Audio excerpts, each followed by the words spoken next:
3, 2, 1. You ready? You're listening to the Real Pineapple Podcast Network.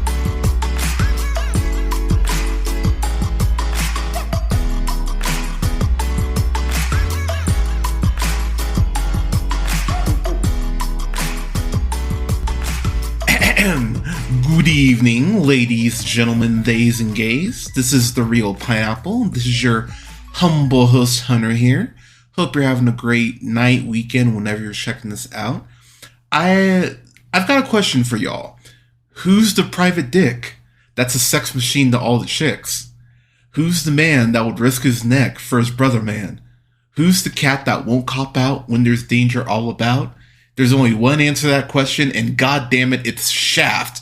I'm so excited to finally be reviewing this movie. I'm reviewing the original 1971 Shaft film, which is directed by Gordon Parks, produced by Joel Freeman, and is written by Ernest Tidyman and John D.F. Black, which is crazy because I was sitting here, I was like, why do I know that name, John D.F. Black, outside of Shaft? And he was the oh my gosh, why am I blanking? He wrote on Star Trek and Mary Tyler Moore, which is fucking awesome. And then Ernest Tidyman, he wrote French Connection. So in the same year, he has Shaft and the French Connection come out. That's fucking nuts. And oh my god, he did High Plains Drifter.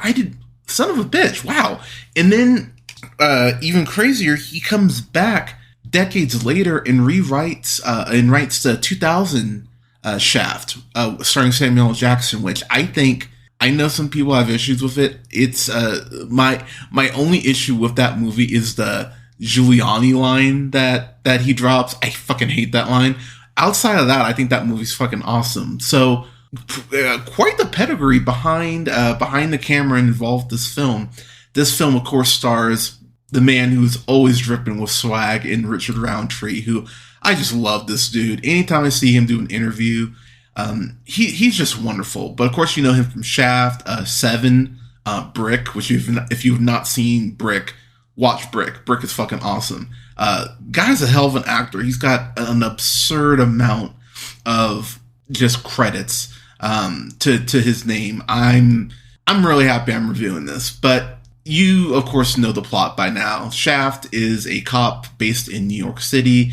There is a conspiracy that is put against him, and it's about him unraveling this mystery. And at the end of the day, as much as this definitely does fall to an extent into the blaxploitation realm, aura, as far as genre of film, this is definitely way more of a straightforward mystery with some really cool twists and turns that I wasn't expecting. I will be the first to admit I saw the 2000 Shaft before I saw this, and as I sit here talking to y'all, I can't in good conscience say that I've seen this before. I was really racking my brain going, have I seen the original Shaft before? And I know I definitely owned it at some point. I know I've started it, but sitting there watching it, I went, yeah, I'm not remembering any of this. So I think this is actually my first time sitting down and watching the film. I got the Criterion version of it, and that includes Shaft's big score, which I might actually watch and review that as well. But son of a bitch, this movie fucking rules. So let me just kind of jump into the things that I really just adore about this movie. Isaac Hayes, the brilliant R.I.P. Isaac Hayes, he of course handles the score. And the score all around this film is perfect. I don't think there's a song out of place. I think the score knows exactly when it needs to ramp up, when it needs to be quiet, when it needs to let Roundtree take center above everything else. It does an incredible job of enhancing the world around John Shaft. And having it take place in New York, New York feels like its own character in the way that something like The Taking of Pelham 123, New York feels like its own character. There are dark alleyways, there are very shady parts of New York, and the score accompanies what you're seeing on screen, I think, truly perfectly. And something that I wasn't aware of whatsoever, Ernest Tuffyman, I didn't know Shaft was based on a novel. Like, I was like, wait, what? Really? That's fascinating. So yeah, I really learned quite a bit about this movie. I love the opening of the scene where it's just Shaft walking through New York, getting dap, showing love to the people of New York. And that is something I'm really happy that, much like the 2000s film, they do a great job of establishing here, is that Shaft is definitely a man of the people. You know, those lyrics aren't just lip service. He is truly invested in his community, and him being a cop and being invested in his community, that is something that I just kind of tilted my head at and went, there's a very good message there that I think a lot of people are going to miss. The fact that being a cop and being a member of the community, truly being a member of the community and trying to uplift it, that's something we don't see a lot of, and especially in general. And I was really happy to see this film take that approach, especially so early on. So one thing I really dig about this movie is that it definitely speaks on black on black violence, because we have who you think is going to be the main villain, but turns out not to be, which I thought was a nice swerve in Moses Gunn's Bumpy Jonas. So he goes ahead and he sends two people to go ahead and, I mean, let's call it what it is, just kill Shaft. Like, he's over Shaft, phrasing. He's over him being a thorn in his side and a pain in his ass. And so he sends, in the movie's words, two guys from uptown, one dressed in funky plaid, which I really like that line. But what I dig about this in particular is that it leads to a pretty brutal action scene, as far as Shaft being willing to just throw this guy out of a fucking window, which that scene kicks ass. But the movie does everything in its power to go ahead and make you think he's going to be the villain. It's Bumpy and no one else. But then, as Shaft goes ahead and digs deeper into this mystery, there's a lot more layers to the film and to this whole conspiracy than you would initially think from first jump. And look, as I mentioned, I had never seen this movie. I had never really brought it up. I mean, I've brought it up, but I just never had anyone spoil the plot for me. So as I was sitting there watching it with my partner, even she was like, oh shit, there is more to this than meets the eye. There's this other person in the film, Ben Buford, who's played by Christopher St. John. The chemistry and how Ben factors into the plot between him and John, the way that they work together, admittedly not intentionally, or not, they're not happy about it. They're not BFFs or anything. But Ben ends up becoming a pretty big factor into what's going on as the film progresses. And I went, oh, okay, that's another really nice surprise. One of the things that I mentioned earlier, as far as Shaft, is his ties to the community. He always has people kind of looking out for him because, you get back from community what you put into it. And Shaft has put a lot of time into garnering trust from people within the community. So when those gangsters are coming after him, he has people, really kind of telling him, like, look, you need to be careful. And it's really cool to see how the community, as I mentioned, is its own character along with New York, and how the community pops up in these moments where you may not expect, and you go, oh shit, that's really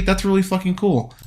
One of the other things that is aged very well for the film is the depiction of police. And I can't recall who his like main chief is, but there is this one white dude who is just being the most stereotypical cop in the fucking world. He's calling Shaft boy. He's talking about his hair. I'm just sitting there as a black dude, just sitting there going, motherfucker, this is anger inducing. And it's crazy that this was put out in 1971, and so many of these stereotypes still ring true today, as far as the condescending tone towards people of color.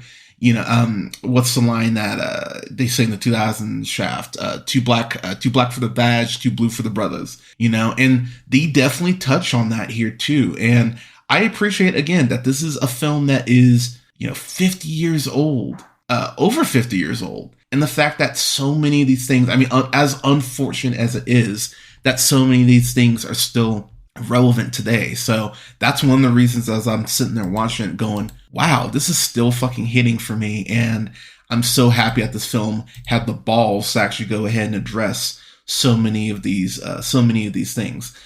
Some of the camera work too. There's this great quick POV shot of Shaft trying to gouge these guys' eyes out when he's in a not great predicament. And Gordon Parks does just a great job of the direction in general, whether as it's the aforementioned shot of Shaft just walking uptown. There are a couple points where he's in Harlem where you're seeing all these different people of color with different color, different styles, different outfits, different ways they're wearing their hair. Just, it's really great to see and cool to see Black culture represented in the way it is so unapologetically. And the more I was watching this, the more I just went, yeah, I fucking dig this. And this will be something I'm going to end up watching every Black History Month moving forward. I adored the direction just off that part alone. There's this great scene where the aforementioned asshole cop is just grinding Shaft's gears, just being an absolute prick. And there's this point where he goes, do all your friends walk around with items like this in their pockets? And Shaft, without missing a beat, goes, that depends. My Negro friends don't walk around with rabbit's feet no more. And I just went, God damn, that was quick. And there are multiple points like that where Shaft, rightfully so, checks this racist ass cop and just goes like, dude, you're overstepping. You need to shut the fuck up. And there is this sort of not just he's not just suave, but there's this incredible confidence that John Shaft has, that he knows he's going to get the job done. He is the closest thing to a Black Superman that would have existed back in 71. But he's just cool, and he gets frustrated at points, he gets angry, but it's never off kilter. It's never like deranged. He always still feels focused, even when he's having these emotional spikes, because he knows what he needs to do. And that's something that I just absolutely appreciate the absolute shit out of. A couple more things I just wanted to shout out here real quick, because I'll be honest, since this was my first time watching it, I didn't take a whole lot of notes. I was really just immersing myself in the experience, but I was so happy that I did. But a couple more things I wanted to throw out. The aforementioned his asshole boss, there's this point where he holds up a pin to show that Shaft isn't as Black as he thinks he is. And that was something I went, wow, you're such a fucking prick. And that in particular just really rattled my cage a little bit. And I just went, oh my God, why are you being such a piece of shit? But without missing beat, Shaft goes, all the static in the world wouldn't make me sing a song for the police. And he just looks right at his boss. And there's so many moments like that where Shaft is aware of the game he's playing. And not his main boss, but there is this guy who's almost like his handler, kind of like the middle ground between the two of them. He actually understands that you need to let Shaft be Shaft, that he'll get the job done. Kind of like if you just let your cat outside, but they're an indoor cat. It's like, okay, I know you'll come back eventually, but I just need to give you some sort of parameters. I really like their friendship, because there is a point where Shaft really does feel like he respects this dude, but Shaft knows he's making his job harder, but his boss is a dick. So Shaft is very aware, but at the same time, he's like, look, I'm trying to go ahead and get shit done. Why are you getting in my way? Let me do me. And as I mentioned him earlier, but Bumpy, what we end up finding out about him is that he has gone ahead and screwed over some people, some very big, important people, mainly the white mafia, as far as stealing their drugs.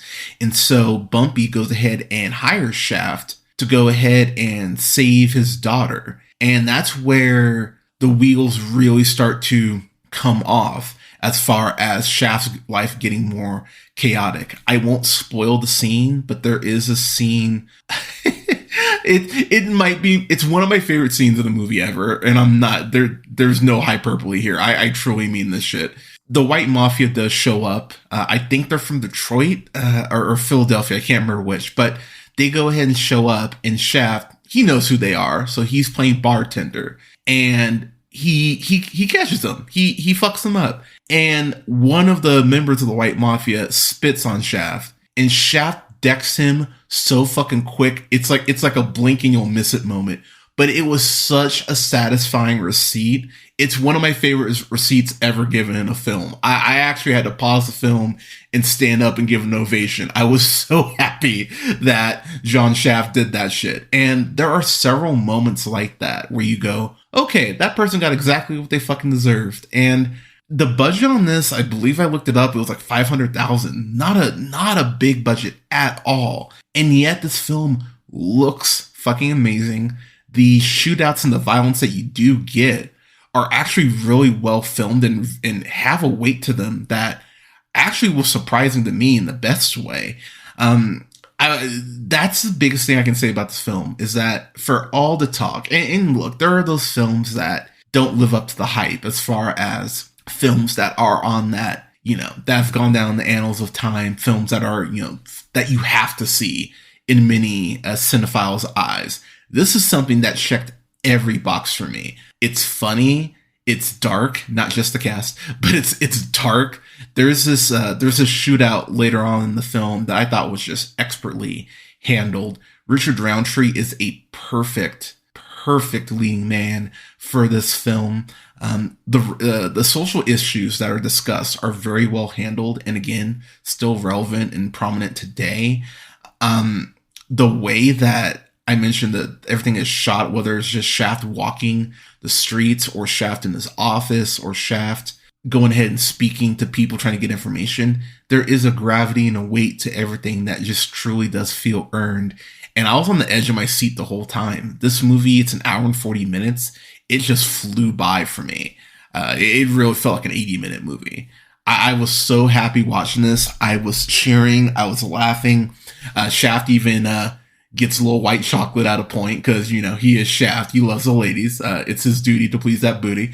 But I was so happy watching this. And after I finished it, I went, yeah, I'm going to have to watch Shaft's Big Score next. I haven't watched it yet, but I'll probably do that by the time you've listened to this, and might even review that one as well. But yeah, this is a fan-fucking-tastic. I do not have a complaint about this movie. I thought this movie kicked all the ass, and I honestly can't wait to watch this again. I might watch it again for my birthday, but this will definitely be one of those films that's in the Black History Month rotation moving forward. I absolutely adore this movie. And yeah, I might double up next year and watch this with the 2000 version. But yeah, absolutely dug this movie. And last thing I'll say, Shaft's style. Shaft is just a cool motherfucker. And Richard Roundtree, he's got that drip even back in 71. Just there's a swagger to the way Shaft carries himself. He's wearing some of the most insane outfits in this movie. And he doesn't care. He's like, nah, this is me. I'm going to do me. And it never feels out of place. You just go, yeah, this is something that Shaft would wear. But absolutely adore this movie. Can't wait to revisit it. But Shaft, have y'all seen it? What'd you think about it? Let us know in the comments. You can follow all of our stuff, all of our socials on our Linktree. Yeah, please follow our Linktree. It's a linktree.com/jhunterrealpineapple. You can like both our pages on Facebook at The Real Pineapple. That's REEL Pineapple and Real Pineapple Games. Don't forget to follow me on Twitch at twitch.tv/jhunterrealpineapple. I'm going to be hopping on Twitch here in the next couple months. I will keep y'all updated. Moved in, I think I mentioned it, but we've moved into a new house, so we're still getting situated and fixed up, but we're getting there. But follow me on Twitch so you'll know when I'm finally going to go live. Don't forget to like, share, subscribe, rate the show. It definitely helps us out. You can find us on SoundCloud, Apple, Google Podcasts, Podbean, Stitcher, iHeartRadio, Spotify, Amazon Music, TuneUp, and Samsung Podcasts, to name a few, at The Real Pineapple. Don't forget to follow me on TikTok at, oh my gosh, what is my TikTok? Black Shazam. You can follow me on there. Actually, I think it's Black Shazam 775. Yeah, Black Shazam 775. You can follow me on there. You can go ahead and follow me on Letterboxd at Black Shazam.